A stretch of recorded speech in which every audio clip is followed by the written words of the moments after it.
Good morning, dear student. Today we are going to start alkaline earth metal in the chapter of S block element. In my last video I have already explained alkali metals. In this year lots of topics has been removed from your syllabus. तो हम बहुत ज़्यादा कुछ ना पढ़ के जितना आपके इस बार सिलेबस में है वही पढ़ेंगे. एनसीईआरटी में आपको वो पोर्शन डिलीटेड वाला जो है वो कैंसिल करना पड़ेगा. ठीक है. तो एल्कलाइन अर्थ मेटल यानी कि सेकंड ग्रुप में जो आपके एलिमेंट्स आते हैं वो हैं beryllium, magnesium, calcium, strontium, barium and radium. ठीक है. They are known as alkaline earth metal because their oxides are alkaline in nature and found in earth. ठीक है. ये क्वेश्चन भी आता है आपको. इनको हम कहते हैं एल्कलाइन अर्थ मेटल बिकॉज इनके जो ऑक्साइड्स हैं वो एल्कलाइन होते हैं. These oxides are not affected by heat or fire. जो इसके ऑक्साइड्स हैं जैसे कैल्शियम ऑक्साइड आपने नाम सुना होगा, MgO आपने सुना होगा, हीट से अफेक्ट नहीं होते हैं. इस पूरी ग्रुप में सिर्फ रेडियम एक ऐसा एलिमेंट है जो कि रेडियो एक्टिव है, बाकी सब नेचर में ही मिलते हैं. ठीक है. नेक्स्ट आगे बढ़ते हैं. इसमें हम जनरल कैरेक्टरिस्टिक. सबसे पहले इलेक्ट्रॉनिक कॉन्फ़िगरेशन. जैसे आपको पता है इसका इलेक्ट्रॉनिक कॉन्फ़िगरेशन होता है NS2. जैसे बेरिलियम का है 2s2, मैग्नीशियम आता है 3s2, फिर कैल्शियम आता है 4s2. इसी तरीके से सबका इलेक्ट्रॉनिक कॉन्फ़िगरेशन एंड में लास्ट इलेक्ट्रॉनिक कॉन्फ़िगरेशन आता है NS2. नेक्स्ट इसमें एटॉमिक एंड आयनिक रेडियाई. आपको जैसे पता है टॉप टू बॉटम हम जाते हैं तो एटॉमिक रेडियाई जो है वो इंक्रीज होती है just because number of cells increase होते हैं. बट अगर हम कंपैरिजन करें एल्कली मेटल के साथ तो इनका साइज जो है एल्कली मेटल के कंपैरिजन में छोटा होता है, स्मॉलर होता है, क्योंकि न्यूक्लियर चार्ज ज़्यादा हो जाता है. नेक्स्ट आते हैं हम melting point and boiling point. Alkali metal से मेल्टिंग पॉइंट बॉइलिंग पॉइंट ज़्यादा होगा बिकॉज मेटेलिक स्ट्रेंथ जो है वो ज़्यादा होती है ड्यू टू स्मॉलर साइज. जितना स्मॉलर साइज होगा मेटेलिक स्ट्रेंथ उतनी ही ज़्यादा होगी. आगे बढ़ते हैं आयनाइजेशन एनर्जी. आयनाइजेशन एनर्जी का डायरेक्ट कॉन्सेप्ट एटॉमिक साइज से रिलेटेड है. एटॉमिक साइज छोटा होगा आयनाइजेशन एनर्जी ज़्यादा होगी. एटॉमिक साइज इंक्रीज होगा तो आयनाइजेशन एनर्जी डिक्रीज हो जाएगी. ठीक है. नेक्स्ट हम आते हैं इलेक्ट्रो पॉजिटिव या मेटेलिक करेक्टर. जब आप मेटेलिक करेक्टर डिपेंड करता है इलेक्ट्रॉन के रिलीज करने की टेंडेंसी पे. तो ऑब्वियसली जब हम top to bottom size increase हो रहा है तो इलेक्ट्रॉन भी इजीली रिलीज हो जाएगा और इलेक्ट्रो पॉजिटिव करेक्टर इंक्रीज होगा. लेकिन अगर कंपैरिजन किया जाए किसके साथ, एल्कली मेटल के साथ, तो इसका एल्कली मेटल के कंपैरिजन में इनका मेटेलिक करेक्टर कम होता है. ठीक.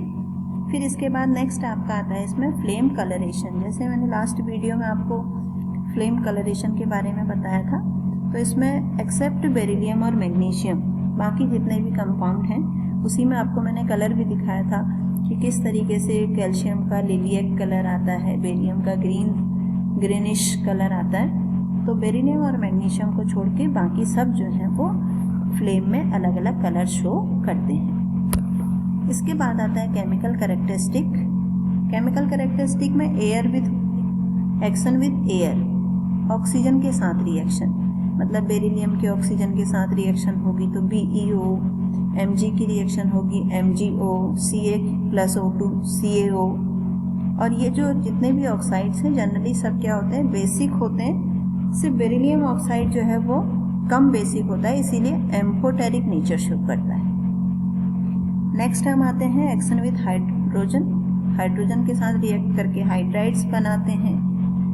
एक्शन विथ वाटर, वाटर यानी कि H2O के साथ रिएक्शन करके जैसे Mg form MgOH whole twice, Ca की रिएक्शन करा दोगे Ca+H2O तो CaOH होल ट्वाइस बनेगा.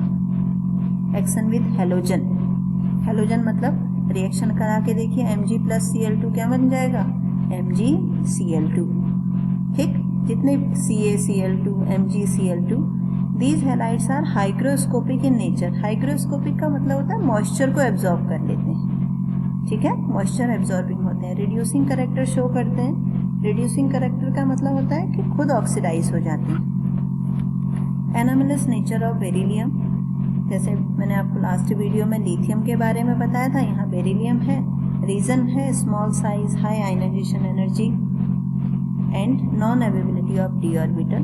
वो बेरिलियम जो है वो अपने ही ग्रुप के एलिमेंट से डिफरेंट प्रॉपर्टी शो करता है, और मैग्नीशियम हो चाहे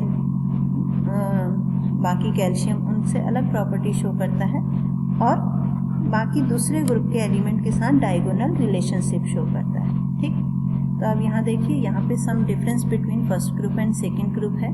पहले तो कैरेक्टरिस्टिक है, एल्कली मेटल इनको हम कहते हैं, इनको हम एल्कलाइन अर्थ मेटल कहते हैं। ये चीज़ आप कौन कौन से एलिमेंट हैं हम डिस्कस कर चुके हैं। इलेक्ट्रॉनिक कॉन्फ़िगरेशन इनका डिफर है, NS1 NS2। फिर ये सारी प्रॉपर्टीज़ हम डिस्कस कर चुके हैं, आप इनको डिफरेंस के फॉर्म में पढ़ सकते हैं। ठीक है, ये पूरा इसको हमने समराइज कर दिया है जिससे कि आप पूरा चैप्टर यहीं पे पढ़ सकें। ठीक है, इसके बाद इसके हॉट क्वेश्चंस हैं कुछ जो कि बहुत बार एग्जाम में पूछे जाते हैं। Na can be stored in kerosene but not the lithium, why? इसके क्वेश्चंस को आपको करना है। LiI is more covalent than LiF, table salt become wet in rainy season. ठीक, piece of magnesium keep on burning in the jar of SO2। ये questions हैं जो पूछे जाते हैं, इनको आप ट्राई करिए कि इनको आप सॉल्व कर पाएँ। ठीक है, पहले इसका स्क्रीनशॉट लेकर के इनके आप आंसर्स ट्राई करेंगे। Hydrated MgCl2 can not be dehydrated by heating. Explain why alkali and alkaline metal can be obtained by chemical reduction. ये सारे क्वेश्चंस जो हैं बहुत बार पूछे जाते हैं, तो आप इनको ट्राई करेंगे। नहीं आएगा तो आप क्लास में मुझसे पूछ सकते हैं। ठीक है, तो यहाँ पे आपका ये चैप्टर जो है वो ख़त्म हो गया। इसके आगे हम नेक्स्ट अपना P ब्लॉक चैप्टर स्टार्ट करेंगे। ठीक है बच्चों, थैंक यू।